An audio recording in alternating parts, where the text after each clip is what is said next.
This is Ben Ingram from the Atlanta Braves Radio Network, and it's time for you to go riding with the Braves, presented by Chevrolet. Let's see who else is joining us today.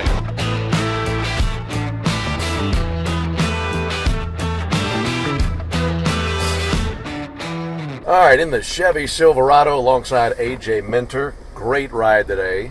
V8 in this thing, man. Lots of power. I know you like this ride. Oh, as long as it has a truck bed, anything will, make me happy. Yeah. Do you normally drive a truck? I do, yeah. Being from Texas is kind of a prerequisite, right? That you have a truck? For sure. I mean, everyone has the bigger the wheels, bigger the lift kit, everything's bigger in Texas. It is. And, all right, so you're from Texas, went to high school in Texas, college in Texas. How'd you end up at Texas A&M? Yeah, I mean, I didn't really grow up, having a college that, I always rooted for. I guess no one really in my family went to college. So I wasn't really a fan of a certain college, but I knew I wanted to stay in Texas, stay close to the family where they can come watch me every day. And my freshman year was the first year that Texas A&M moved to the SEC. Okay. So that was a big, selling point. And obviously SEC baseball and the facilities, I mean, you can't beat it. So Texas A&M was a great fit for me. And you had a decision to make because you were drafted out of high school, and how tough of a decision was that for you? Yeah, I mean, I wouldn't say it was a super tough decision. I had some talks of going, around the 7th round. But yeah, I mean, I knew I wanted to go to school. But with that being said, if when they throw some money at you for a signing bonus, it makes it a little bit harder. Yeah. But for me, the decision wasn't really a hard one. Yeah. High school days, obviously playing baseball, but you played some football too. Oh, yeah. And how much did you enjoy that, playing football in Texas? Oh, I mean, for sure, in Texas, you got to play football. If you don't play football, you're kind of, I wouldn't say the nerd, but you don't have as many friends, I guess. But no, I love football. I played linebacker, a little bit of like fullback, and got to play in the state championship. Didn't win, but I love football. I played basketball, baseball, played everything growing up. Would you find that some of that aggressive mentality you bring to baseball? Oh, for sure. I mean, I've learned kind of throughout the years, especially pitching, you got to control your emotions, but at the same time, you got to get pissed off a little bit. You got to use them a little bit. Yeah, definitely. So definitely controlled anger and just that mentality, always staying on the attack, and there's a lot of parallels with football. With pitching, a lot of guys, especially in the big leagues, who are in the bullpen. At one point, you were starting. How much were you starting, and when did you decide, okay, maybe a reliever is the life for me? So in high school, I was obviously started, but I've kind of dealt with, it's called thoracic outlet syndrome, and I didn't really know about it in high school until I got to my freshman year at Texas A&M, where I was telling the trainer some of my symptoms that I was feeling, and I wasn't able to throw longer than one inning, and my arm would basically, I was getting blood flow to my arm, and got diagnosed with thoracic outlet syndrome. Got the surgery after my freshman year, and that allowed me to basically not pitch with pain and fatigue, and allowed me to throw more than one inning. And then going into my junior year, they let me be a starter. Okay. And that was kind of, my freshman, sophomore year, I was a reliever. Going to junior year, I became a starter. And then on my fourth start of the season, I blew my elbow out and had Tommy John surgery. So I kind of, getting drafted, luckily the Braves still took a chance on me and drafted me my junior year, and I kind of knew I was going to be a reliever, just just my way of pitching, and so of course everyone wants to be a starter, but the way I throw, my mentality, I'm best suited as a reliever. Speaking of your mentality, and this is something that I really enjoyed reading about. This is an interview that you did where you're talking about walks and really taking control. And it's almost like, you tell me if I'm wrong here, but it sounded like you, in your mind, drew a line in the sand and said, I'm not struggling with control anymore. And it's like it was a mindset for you, and all of a sudden things just changed, didn't they? Yeah, for sure. I really wanted to take pride in not walking people, and there's so many things that you can't control in baseball, especially when you're pitching. As soon as the ball leaves my hand, I can't control if the hitter, swings a miss or hits a home run. but I can control whether I throw strikes and walk people. Right. So that's one thing that, you know, I really took pride in. I wanted to cut down my walks and just throw it over the plate and see if these guys can hit it. And obviously last year was a really good year for me, and my stuff was really good too, which helped. Mm-hmm. But yeah, it was just more of a mindset, like you said, and I'm going to throw it over the plate and see if you can hit it. Yeah. Well, and with your stuff and how it's evolved, I mean, there are probably times where maybe you had one or two pitches you felt good about, but now you're talking about 3 different pitches that you feel good about. How has that evolution been with all those pitches in your arsenal? Yeah. 2018 season, 19 season, I was mainly just, you know, fastball cutter, and it was a true cutter then. Mm-hmm. It was, you know, 90 to 94, and my fastball was, you know, upper 90s. So everything was just hard and basically to one side of the plate. Yeah. And no matter how good you are, you know, hitters are going to figure, you know, your scouting report out, and they're gonna learn from it. And I got exposed, and I had to basically, you know, make an adjustment. And obviously the changeup came into play, and it was something to just equalize hitters. And obviously, I mean, I'm still going to go to my fastball and cutter, but just to have that third pitch, just to keep the hitters guessing a little bit and get off the hard stuff, it was really, you know, helpful for me. Was that hard to learn? Was that changeup hard for you? I've heard some pitchers say that they can't ever figure it out. Yeah, I mean, changeup is a feel pitch. It's not something that you can just learn overnight. You know, with just a different grip, it's more of a feel. You have to play catch with it every day, and some days, you know, you're going to have it, and some days you're not going to have it. So it took me a little bit for sure, but when I got sent down to AAA in 2019, that's when I really worked on it, and it gave me time to just throw it and get used to it and not, you know, have to worry about, you know, the outcome so much in AAA. It was just more for development, and looking back, it was probably one of the best things for me. Absolutely. Are you left-handed across the board? You do anything right-handed? I actually do pretty much everything with my right hand. Really? Except obviously throw and bat left-handed. But I play golf right-handed. I write with my right hand.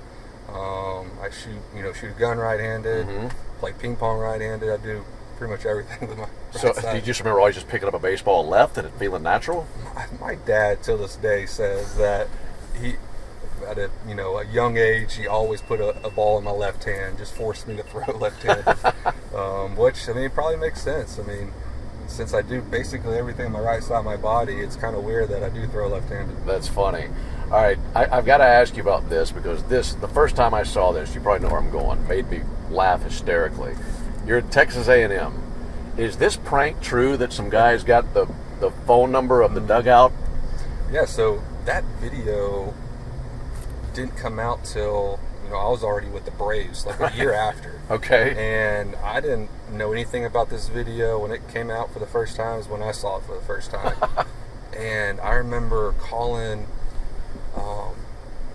my bullpen coach at the time at A&M. He's like, hey, do you remember this happening? And he's like, yeah, actually, I thought it was someone in the dugout just messing around. So you were already in the dugout, right? So, long story short, this guy, he played junior college baseball somewhere in Oklahoma, and he was playing a summer game at our stadium. And he said that he was in our bullpen, and he got on our phone, and he called his cell phone. Okay. And that way he had the number saved on his cell phone. Of the Texas A&M dugout? Yes. Okay. And I don't know how it has its own separate number that you can call, but apparently it does. And he waited till after he was done playing. He didn't want to get in trouble. Right. And he was obviously with all of his buddies sitting in some house, and he said that they called and they picked me because they saw where I had a whole bunch of relief outings. Okay. But that was my junior year, and I was already hurt. I already had Tommy John. They didn't know, I guess. He called, and so he's like, hey, get Minner up moving around. And the bullpen coach said, Minner's in the dugout. Like, why would. But, so long story short, someone came out of the dugout, went down the bullpen and started warming up, but it wasn't me that was warming up. I see. So they thought it was you. They thought it was me. Oh, we did it. So half of it's true, half of it's not. I see. I knew there had to be some kind of a twist there. Yeah. All right, speaking of Texas, and this has to be one of the proudest moments for your career. I mean, obviously you win the World Series, and that's at the top of the list. You got a win in a World Series game in your home state. Yeah. I mean, is that something you ever thought was possible? I mean, honestly, it would have been very hard to, believe. Yeah, it was kind of one of, obviously, the highlight of my careers, and getting to do that back home in front of friends and family was pretty special. And it was just one of those, Chuck obviously went down with that broken leg, and Next man up, right? Yeah, I was not expecting to be up that early in the ball game, and I just wanted to go out there and just be efficient and kind of eat up as many innings as I possibly could to, get it to, Matzik and Luke and Will, just hand it off to those guys. But it was definitely a wild game for sure, something I'll remember for the rest of my life. That World Series, I mean, I feel like that game one was such a tone setter. I mean, you got Soler hits the home run on the third pitch of the game. I think it was his first swing of the World Series, and he hits it out. Was there just a feeling with you guys that we're getting this done? At what point did that kick in where you thought, this is actually going to happen for us? I mean, in baseball, you never want to feel like you can win a game, because at any moment a team could come back and beat you. Yeah. But there was a feeling that, man, this is just, it feels like destiny. I mean, there's just something about, the whole postseason run we had, the guys we had, is like, we can't lose. Like, everything's just going our way, and there was something special about it. But I will admit, till I was not getting too excited. I was not celebrating down the bullpen until that very last out. Even though we were up, was it 7-2? 7-0, I think it was, So we were in it till the very end, but once we got that final out, it was obviously a feeling that no one can really explain. It was special. All right, let me ask you about this. This is something that maybe guys didn't even think about 20 years ago. Walkout songs. And it's an important decision for a pitcher, because yours plays longer than batters. Right. So how much time do guys put into their walkout music coming from the bullpen? Oh, I mean, it's a very important decision for sure. For me, I like to go, a crowd pleaser. I like to, please the crowd, pick a song that kind of everyone's going to enjoy. Yeah. So I take pride in it. I know, especially a lot of guys. I mean, you take days of trying to pick the perfect walkout song. Yeah.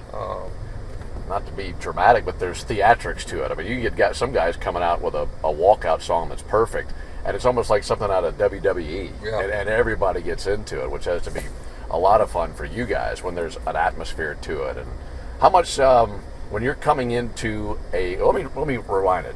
Before you come into a game, what's it like going through a game, those early innings? Because while everybody in the dugout, they're ramped up for 7:20, first pitch, a little bit different for y'all. Yeah. I'll admit, I take a Sudoku puzzle down to the bullpen. Do you really? I will do that for, the first 2 innings, for however long it takes me to solve it.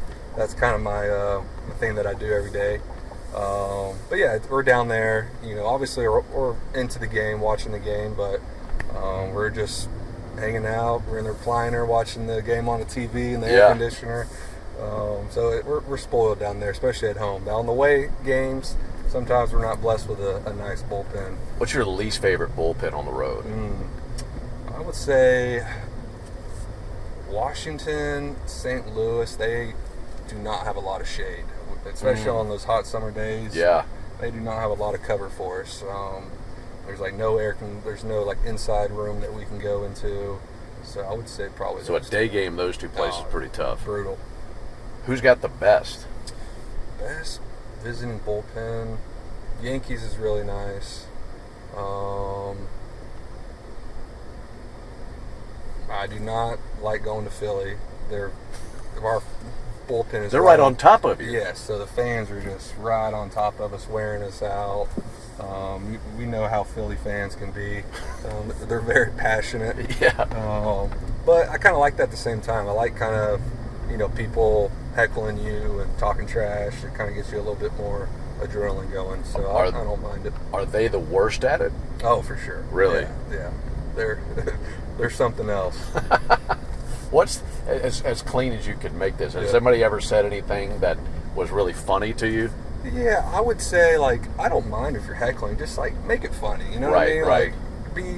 don't be a jerk and say personal stuff, but oh yeah, there's times where people are hilarious and we enjoy it. Like sometimes we have a security guard down in the bullpen, and if guys are just being rude and and immature, we'll say, hey, get them out of here. But if they're being funny, we'll keep them there.